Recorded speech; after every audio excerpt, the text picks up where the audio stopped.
This happened by design, not accident, to turn Britain into a one-nation experiment in open borders. Remember Brexit? Well, leaving the European Union was supposed to cut immigration, allowing us to take back control of our money, our borders and our laws. But instead, our Prime Minister, Sir Keir Starmer, has claimed that over the last 5 years, Britain has been subjected to an open borders experiment. Let's hear what he had to say. What the British people are owed is an explanation. Because a failure on this scale isn't just bad luck. It isn't a global trend or taking your eye off the ball. No, this is a different order of failure. This happened by design, not accident. Policies were reformed deliberately to liberalise immigration. Brexit was used for that purpose, to turn Britain into a one-nation experiment in open borders. Global Britain. Remember that slogan? That is what they meant. A policy with no support and which they then pretended wasn't happening. And he's right. Before Brexit, around 250,000 EU migrant workers came to Britain each year, a number that British people already thought was far too high. And indeed, that vote for Brexit in 2016 was in large part to bring down those immigration numbers.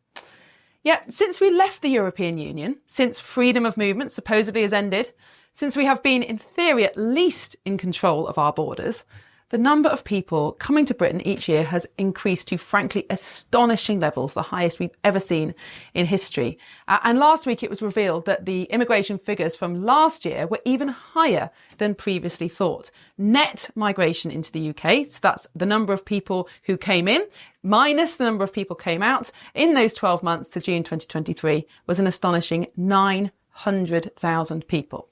So that's like adding nearly twice the population of a city the size of Sheffield in just 1 year. And unlike before Brexit, the majority of this immigration now is coming from outside of Europe, whereas of course it was coming from the EU before Brexit.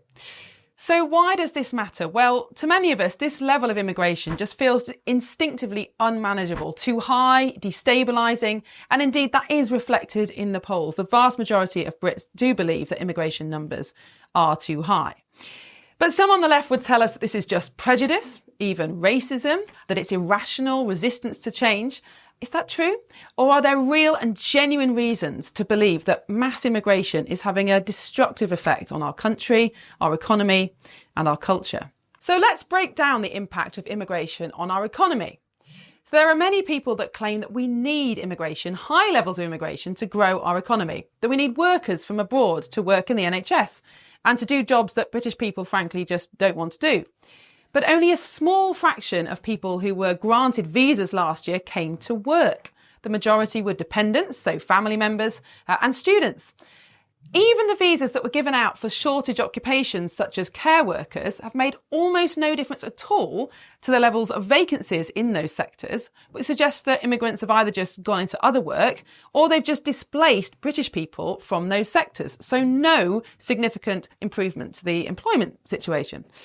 In other words, most people who came to the UK legally didn't directly contribute to the economy, and indeed many were net recipients of taxpayer-funded services like the NHS, education and our infrastructure. And of course, that's just people who came here legally. We know that tens of thousands of people came here last year illegally at a cost of billions of pounds to the taxpayers, being put up in hotels, and we've all seen it in the news, and also, of course, with huge national security risks.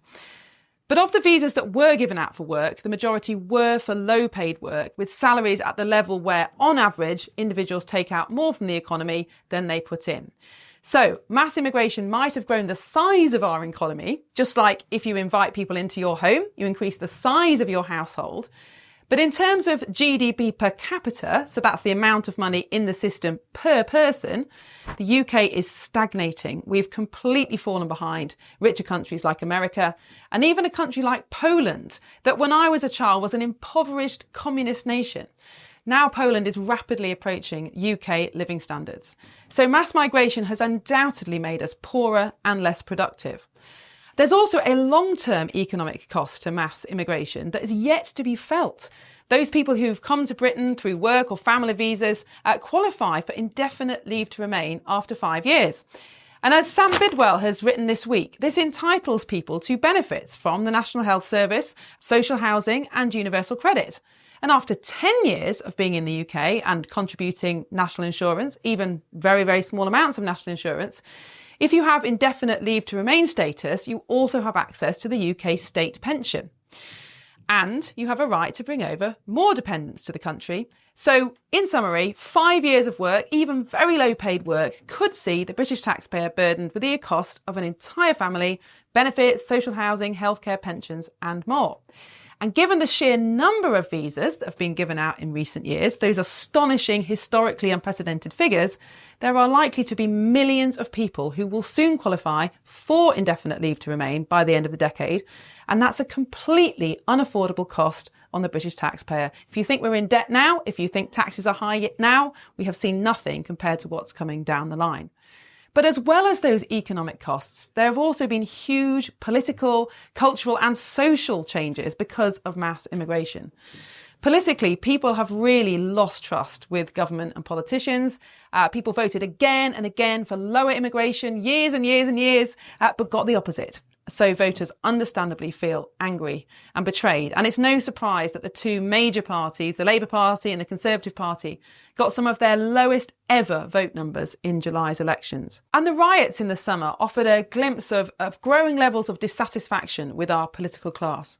Now, Britain has been a stable and peaceful democracy for hundreds of years, but mass immigration with no democratic consent has threatened our political settlement.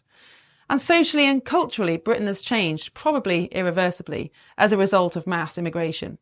A nation is not just a piece of land with borders. It's a group of people who share a common history, a common culture, language and a way of life. British history and traditions are unique. That doesn't mean Britain is objectively better or worse than any other country, but it is our home. And cultures vary widely across the world. Britain and the Western world were built on Judeo-Christian ideas about people being equal before the law, individual property rights, freedom of speech and conscience, the value of hard work, the right to a fair trial, and the moral value of caring for the vulnerable. These values are what has made Britain and the West so successful, but they're not shared by all of the world's cultures. Very obviously, those from Anglophone and European cultures are more likely to share our culture than those from non-Western countries. But political elites keep telling us that diversity is our strength. Even the 50p piece claims, inaccurately, that Britain was built on diversity.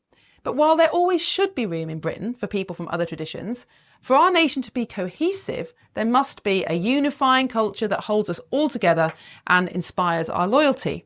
And rapid mass immigration weakens that culture. It discourages integration and it encourages sectarianism, which is exactly what we have seen on our streets over the last year. And when social trust breaks down, as it really is doing now, life just becomes harder and less safe for everyone, whether you were born in Britain or not. So how did this happen? How did the promise of Brexit fail so spectacularly? Well, when freedom of movement ended, it was replaced by a points-based system. This new system was supposed to ensure that only high-skilled, high-salary workers came to Britain. But that salary cap was just set far too low, and the graduate visa route was opened up, creating a backdoor to residency that has been taken advantage of by hundreds of thousands of students from across the world. Whether it was deliberate or not, whether it was on purpose or just incompetence, our post-Brexit immigration system has been a disaster. It's the opposite of what people voted for, and it has changed our country in a way that very few of us would have wanted. So what do we do now? Well, if the Prime Minister genuinely believes that this open borders experiment must end, he should put his money where his mouth is. The government has all the levers necessary to end student and dependent visas and to raise the salary thresholds to the levels where people coming in are adding to rather than taking from our economy. There should be an overall cap on immigration per year so that we never again see such rapid change. But that isn't enough. The millions of people who have come to Britain in the last few years will soon, under our current rules, qualify for indefinite leave to remain, with the potential to claim pensions and benefits and bring many other millions of people over to join them on the family visa scheme. We simply can't afford this. So the government must change the rules to end that right to indefinite leave to remain. And on illegal immigration, the only answer has to be rapid deportation and offshore processing, a proper deterrent. If we have to leave the ECHR to do it, then so be it. But in the debate about immigration, it's really important not to dehumanise people. We're not talking about the import and export of goods. We're talking about real people. Immigrants are husbands, wives, sons, daughters, brothers and sisters. And some have come from circumstances that very few of us would want to live in ourselves. So while our own government has failed to set sensible limits on immigration, the vast majority of those who have come to Britain have done so legally. They've only taken what we've offered them. So if our British values mean anything to us at all, if we want to be true to our tradition of valuing all human lives, then we must be careful not to let our frustration and anger with the system turn into condemnation of other human beings.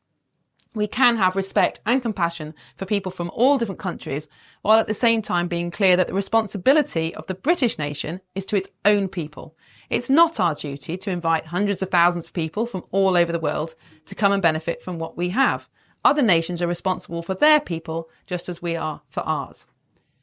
We can't go back in time, but we can learn from this open border experiment. All people may be equal, but we're not all the same.